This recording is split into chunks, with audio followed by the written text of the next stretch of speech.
Assalamualaikum warahmatullahi wabarakatuh. Perkenalkan, nama saya Ahmad Alwi Aminuddin, mahasiswa Prodi Fakultas Usuluddin dan Filsafat UIN Sunan Ampel, Surabaya.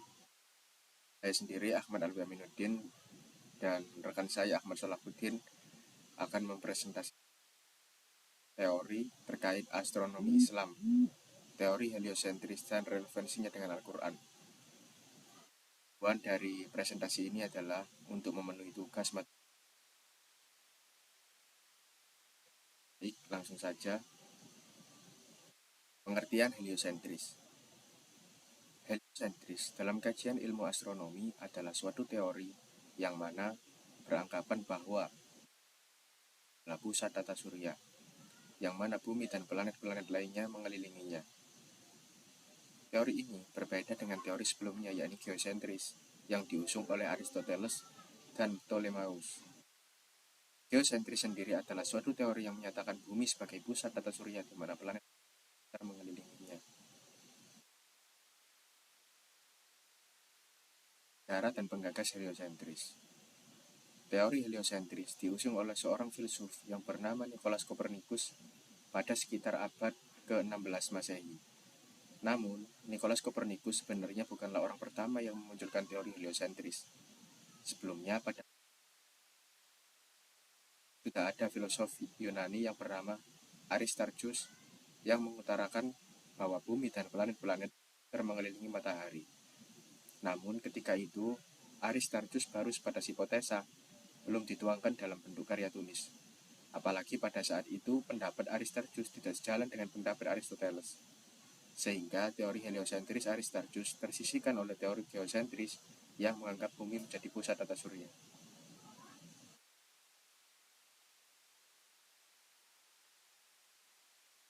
Terima kasih untuk waktunya yang disediakan oleh rekan saya yaitu Ahmad Alwi Aminuddin. Saya sendiri Ahmad Salahuddin akan melanjutkan penjelasan yang disampaikan oleh rekan saya tadi. Menyambung dari pembahasan sebelumnya yaitu sejarah dan penggagas heliosentris. Sekarang masuk kepada ayat-ayat Al-Quran tentang matahari, bumi, dan bulan. Nah, Al-Quran sebagai wahyu Allah yang bersumber langsung dari Allah telah memberikan informasi tentang alam semesta terkait dengan teori heliosentris. Ada ayat yang menjelaskan tentang gerak matahari yaitu surat Yasin ayat 38.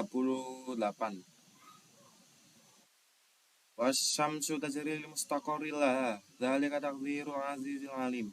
Yang artinya, dan matahari berjalan di tempat peredarannya. Demikianlah ketetapan yang maha perkasa lagi maha mengetahui. Nah, dari penjelasan mufradat kata lil mustaqarrin, Al-Marohi menafsirkan di sekitar tempat tinggal matahari. Al-Maghori mengatakan, sungguh mengagumkan wahai pembaca Al-Quran Al-Karim yang budiman. Kenapakah Al-Quran itu ternyata telah menetapkan sesuatu yang kemudian ditujukan kebenarannya oleh penemuan sekarang dan membantah pendapat-pendapat yang telah tersebut yang telah ada di masa turunnya Al-Quran di kalangan para ahli falak dari Yunani, India maupun Cina. Nah, tadi kan sudah dijelaskan oleh rekan saya, sebelum ada heliosentris itu terdapat teori geosentris. Nah, teori tersebut justru sebaliknya dengan heliosentris. Heliosentris kan menjelaskan tentang matahari sebagai pusat tata surya, sedangkan geosentris sebaliknya justru bumi yang menjadi pusat tata surya.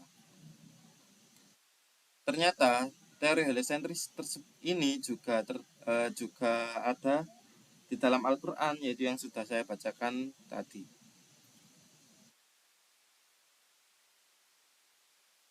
Al-Maghori juga pernah menemui dan meminta penjelasan kepada Abdul Hamid Samaha, pimpinan teropong bintang di Mesir, tentang Al-Maghori ini meminta penjelasan tentang hal-hal yang telah menjadi ketetapan para ahli falak sekarang berkaitan dengan teori-teori yang terkandung pada ayat-ayat Al-Quran. Kemudian Abdul Hamid menuliskan kepada Al-Marawi sebagai berikut. Bukti pertama, relevansi teori heliosentris dengan ayat Al-Quran, yaitu bukti pertama yakni pergantian siang dan malam. Di antara bukti-bukti kekuasaan Allah dengan ciptaannya, yang indah ialah adanya pergantian, yakni senantiasa terjadinya pergantian siang dan malam.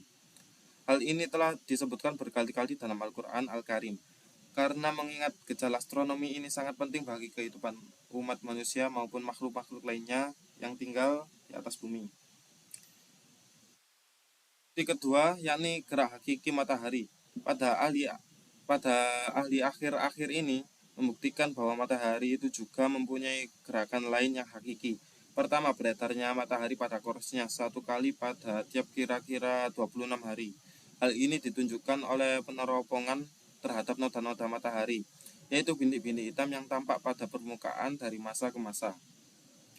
Yang ternyata bintik-bintik tersebut merupakan tepat-tepat tidak menetap di permukaan matahari dan menempuh jarak antara dua bulatan matahari dalam tempo 13 hari lamanya. Kemudian Abdul Hamid Samaha menuliskan bukti yang terakhir dan bukti yang ketiga, yakni gerak semu matahari. Sebagaimana telah dikatakan bahwa matahari itu beredar mengelilingi bumi dalam gerakan lahiriah yang ditimbulkan dari beredarnya bumi mengelilingi matahari. Gerakan lahiriah tersebut seperti yang dirasakan penumpang kereta api ketika ia melihat pohon-pohon, tiang telepon, dan desa-desa tampak bergerak tanpa ia merasakan gerakannya sendiri, karena ia berada di dalam kereta matahari. Sekian untuk penjelasan dari kelompok kami tentang teori heliosentris dan relevansinya dengan Al-Quran. Sekian dari saya. Wassalamualaikum warahmatullahi wabarakatuh.